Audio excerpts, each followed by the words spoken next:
What's up, guys? Keo here, and I'm just bringing you a tutorial on how to motion track in Adobe After Effects CC. This works for Mac and PC. So first, what you're gonna want to do is open up After Effects CC. I know that After Effects CC has this built-in, but I don't know about CS6 or any of the previous ones. But I think there's a way to do it in CS6, but I'm not sure. But this is only for CC. Sorry if I'm not that good at this. This is my very first After Effects tutorial on my channel. This is just mainly for people who have trouble using Buju and Cinema 4D, because After Effects CC comes with a built-in Cinema 4D, so it allows for easier exporting and easier rendering and stuff. So I'm just gonna import a random file. Hold on, bear with me while I find something. Here's a good one, Standoff. This is just one that I downloaded from the internet for this purpose. So this is a pretty basic cinematic.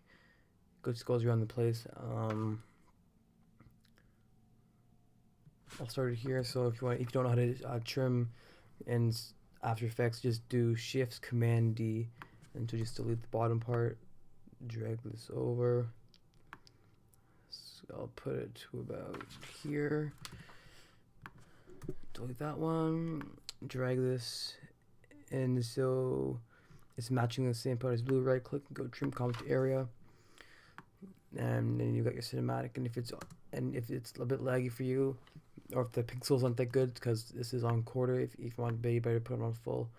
Let's make it better. Well, anyways, now what you're gonna want to do is you want to right click on the standoff. You're gonna click track camera, and I'll say analyzing in background. Sorry about that. The audio just cut off there. Well, anyways, it's gonna say analyzing in background step 1 out of 2. This little blue bar is gonna pop up, and as you notice in the 3D camera track area right here, it'll tell you how many about the frames it's recording. So right now it's at 71%. So let it just go. 95, 96, 97, 98, 99, 100. Then it'll go solving camera. And once this is done, you'll notice that there's all these tracking points all over the screen. So if you've ever used Buju before, after you track your camera, there'll be all the multicolored dots, and that's basically what this does. So this is basically has a built-in Buju just for you, and you don't have to do any of the rendering out, and you don't have to render as a TIFF file or a PNG sequence and import it. You just need the clip, and it automatically does it for you. That's the benefit over Buju. And I also think the cinematic comes out looking a lot more clean. So anyways, I'm just gonna find a good spot to put it. I'll put it here. So once it automatically selects origin point X and Y, then just right click it. This is very important. You have to make sure you click set ground plane and origin, and as soon as you do that, you might want to do it again just to make sure. And then you go over here and click create camera, and it'll create this 3D camera track. And now what we're going to do is go to file, export, Cinema 4D exporter. I'll save this tut.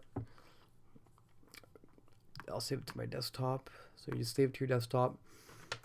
You're going to want to import the file back into After Effects. Drag it on top of all the layers or all the sections, and you're going to notice that there's the Cinema 4D grid lines. So now how to open up Cinema 4D straight from After Effects. For Mac, it's Command E. For PC, I believe it's Control E. And as you can see, it brings up Cinema 4D automatically. So now, since you have no MoGraph because it's the light version, so you want to go to this freehand. Go to text. It'll create a 2D text. I'll just call this a tut. Let's get a better view at this. Now, if you want 2D text, this is, I guess, fine for you if you just want to be bored. But yeah, that's never cool. You always want to have the 3D text. So you want to go to extrude NURBS. drag the text onto the extrude NURB so it gives that nice 3D effect. Hold on, I'm just gonna make this a bit bigger. Alright, so now you got the After Effects tutorial. I'm gonna click on extrude NURBS. If you want to make this one right, don't touch these because this just warps it oddly. So if you want to make it more 3D, you click this and I'll put it to 140 for the purpose of this.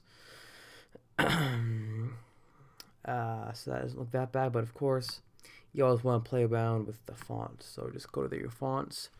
I have a lot of fonts, so if you want, I might just put a link to the link to my font pack in the description because I have a lot of fonts, as you can probably see. But what I'll just do for this one, I'll just do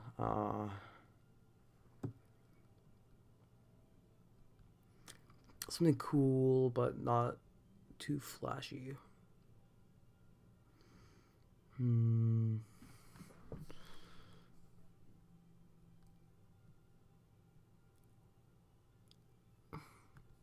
Here.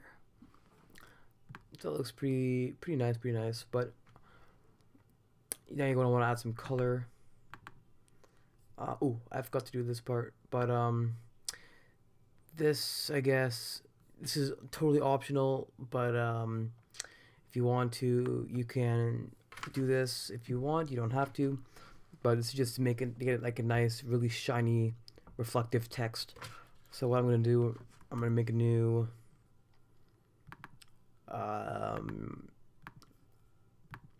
composition. Wait, command new, there we go. Drag it on.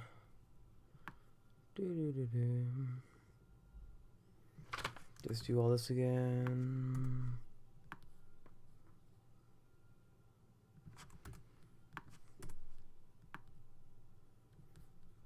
I'm just refreshing it right here because I don't want to take up too much of your time. So anyways, we want to trim a compact area, and then right at the get-go, you want to render it as a PNG sequence. And now by doing this, it's gonna give you a really nice reflective text, and I'll show you how once it is done. So I'll call up standoff 2. I'll just save it to my desktop, save it in standoff 2, save, render. So I'm gonna come back once it's done. Okay, so we're back. It's done rendering. So now it's just a PNG sequence. So anyways, you want to go back to your After Effects Cinema 4D. And also if you click Command S, it automatically saves into Cinema 4D. So it should. I'm just going to find it here. Command S. That is confusing.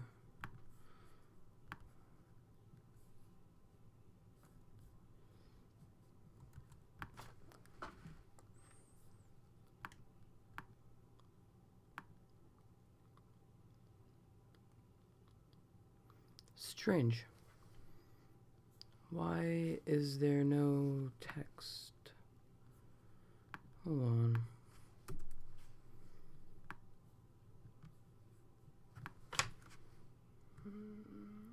A tot.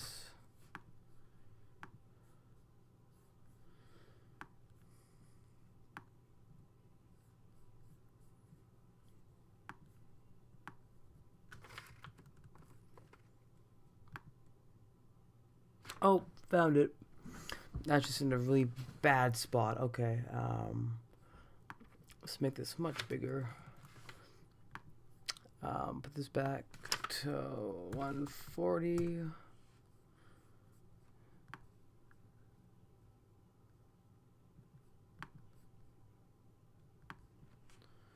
Oh, it's 400. That's a good size, actually. Sorry about this, that I have to do all this again. You can just skip past this if you want. Let's put it where's the fun. I'll just make it this. Come on, save. There it is. Alright. Now this is the kind of tricky part. That's where we have to play around with it a lot. Just get it exactly how you want. That looks really awful. Okay.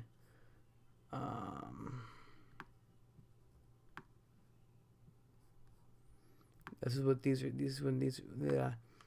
This is when this comes in handy. Oh, I'm putting that back to 0 because this pushes it back flat.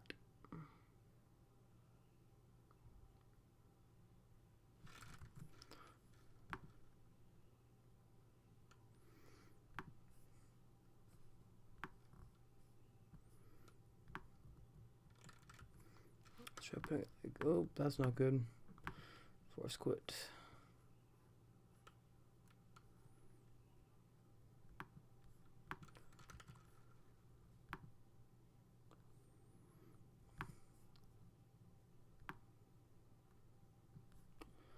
Actually, you know, I'm putting this back to 0. Well, actually, that's a lot better. Boom. Okay. Let's just move this back a tiny bit. Move it over. Rotate it towards me a bit more. Looks like shite.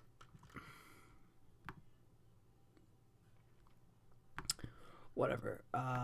Just for the purpose of the tutorial, I'm not going to go super hardcore, but I'm just going to put it up here.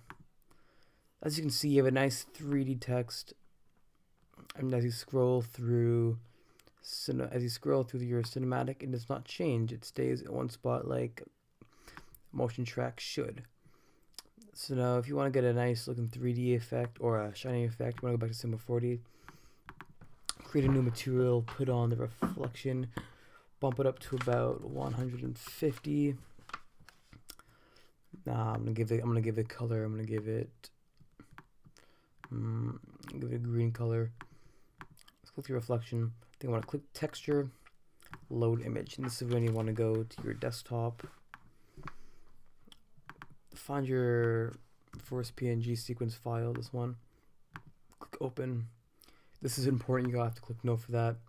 Click the image, go to animation, then click calculate. Click it a bunch of times so it realizes what's happening.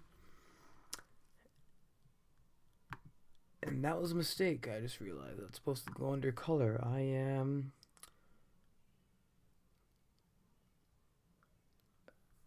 an idiot. No, actually, I had that right. So you're gonna want to add this to the extrude NURBS and to the text. So when you render it, it shows nothing because there is no lighting, but that's okay. So now I want to go to shape. I'm going to add a sphere. I want to make sure the sphere is relatively big, and this is also really important that the sphere goes over the text. So just drag it out in front here. It's way too much.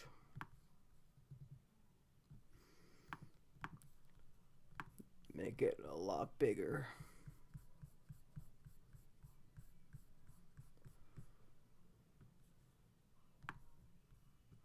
There you go. That's a nice big ball.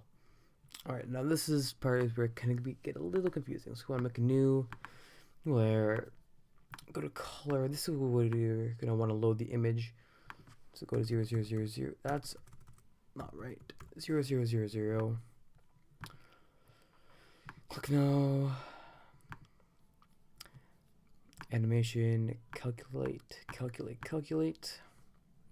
Exit that out. You want to drag it onto the sphere so it gives it this, whatever you want to call it. And this is this is important. So pay attention here. So you want to go to tags, Cinema 4D tags, compositing. You want to turn off cast shadows, receive shadows, and scene by camera. They want, as you can see up here, there's 2 dots. You want to click it once, then click it twice, and you'll notice that it disappears. So now because of the reflection, when you're in, actually, I have to do something. You want to click on the sphere. Where is it? It's under basic.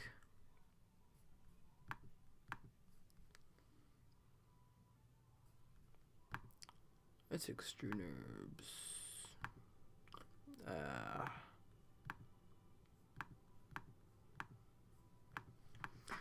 How did I do it again?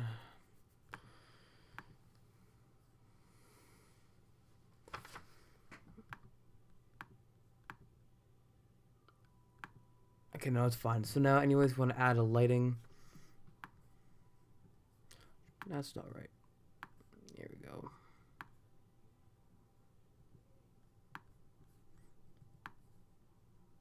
Let's get it in front here. And let's just see how this looks. There we go. So as you can see, there's use a nice reflective of your image. So if you save it in here, it won't show right away, because then you want to go in here, I'll go to renderer and then go to final. Now as you can see, it is fully shiny reflective. And anyways guys, hope you enjoyed this tutorial on how to motion track in After Effects and Cinema 4D. It's built in Cinema 4D. I didn't make this I didn't do the best job of the track on this just for tutorial purpose, but I think you get the idea to kind of play around with it a bit. Anyways, hope you guys enjoyed. Don't give me too much hate for my very first one of these. Anyway guys, hope you enjoyed, and peace out.